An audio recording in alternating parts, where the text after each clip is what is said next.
Well, we wanted to know the real motivational value and potential of bonuses. Ever since the financial crisis, bonuses are a hot topic, of course. And one of the things that people have noticed, and which raised a big discussion, is do bonuses actually motivate people's behavior? And if so, do they motivate the right kind of behavior? The moral, the good behavior that we need in the financial crisis nowadays. So I already said it's a heated debate, so you have people pro and people contra. But we really wanted to know, and what we see in the popular media is that bonuses apparently motivate people, but in a wrong way.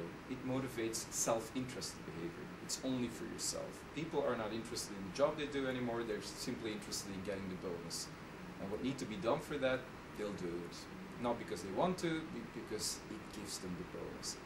So a big question then, of course, is if this is the case, that bonuses motivate self-interested behavior to a large extent, why then is it such a popular tool to be used for bankers, for investment bankers, to motivate them? If it doesn't really work, why use it? Because it's very costly. You spend a lot of money in people, you invest in people, but then you don't get the results. So from a managerial perspective, that's hard to understand. So we set out to understand a little bit more what is the potential in terms of motivating. And what we see quite often is that bonuses undermine intrinsic motivation.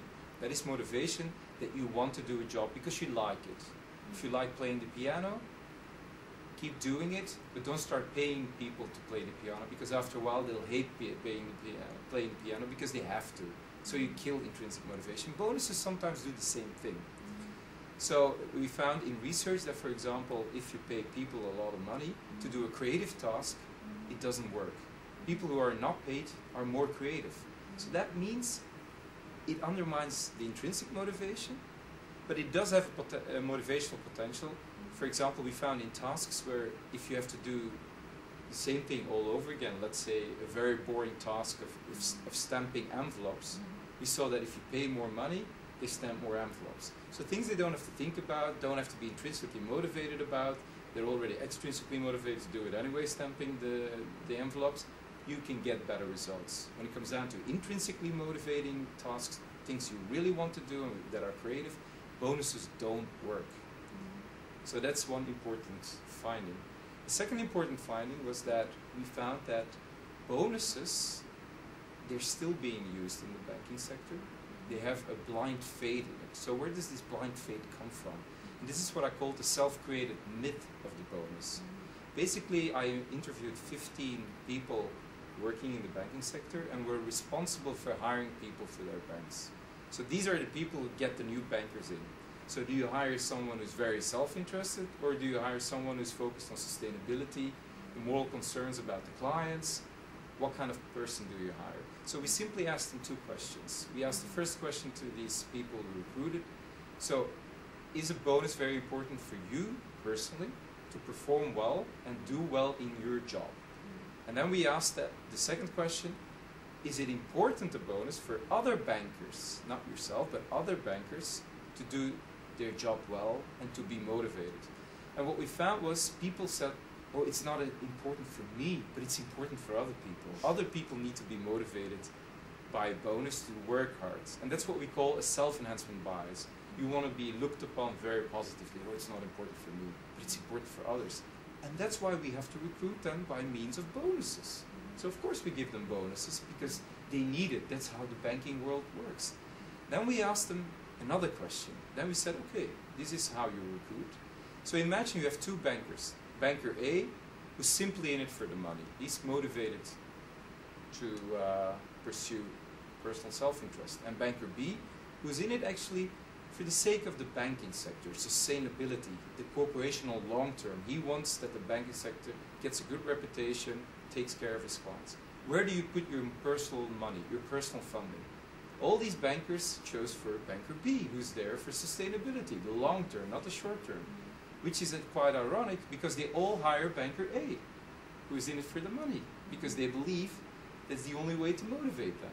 So you see there's a discrepancy, and that's what we call a self-created myth. So to a certain extent, the investment world is responsible for the bad effects of the bonus themselves. It shows that the the psychology, the motivating potential of bonus is much more complicated than we think. It's not a one-to-one relationship where you say, I pay you a lot, so of course you do well. You perform well, you act in a moral way and in a sustainable way. That's not how it works. But paying bonuses, people start looking more on in terms of the bonuses, like I need to get the bonus rather than doing my job well. So for example, they quite often say if you start paying bonuses, after 15 days, a bonus becomes a salary in people's minds.